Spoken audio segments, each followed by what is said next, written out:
So then there was another experience on that same trip where my friend and I, well, actually two things now. We were at a restaurant, and this was just before my second experience I'll tell you about. We were at a restaurant. There was a gentleman behind the bar. He was just a bartender. In the end, turns out he was the owner, etc. And I was sitting there, and I kept seeing this man stand behind him.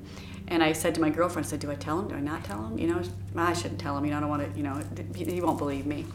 And so she just blurts out, well, she's a medium, and she says she sees someone behind you, and I just kind of went, oh no. So I just went with it, and it turned out after I got done reading for the gentleman, he was the owner of the place. And I had said to him, I said, I believe this is your father, and is his name Sonny? And he said, he just turned and he stopped and he looked and he said, what did you just say to me? And I said, I could tell he was so surprised. And I always ask if it's okay to read, because you don't want to get someone so emotional they can't work or continue his job, and the place was full, and I'm very respectful of that. And so he said, Sonny, and he looked at me and he comes over and stood in front of me. He said, that's my dad.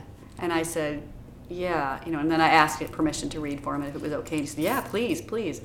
So I did, and I finished it, and I told him, of everything that had happened, to his dad, how his dad passed, that he was the first person on the scene. I said, this is what you were wearing, this is what your dad was wearing, and your dad had a massive heart attack, and it was on a deck, and there was a boat and water, and etc. And I said, and it's his birthday tomorrow. I said, he's telling me his birthday's tomorrow. He says his birthday is tomorrow. We're having a big party for him.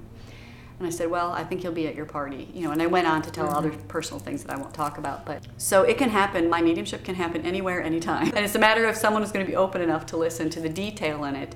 And he was just a sweet gentleman. And when we were about to leave, he said, I have to tell you, I've never believed in any of this stuff. He said, but you definitely made me a believer. You brought my father back to me, and I will forever be indebted to you.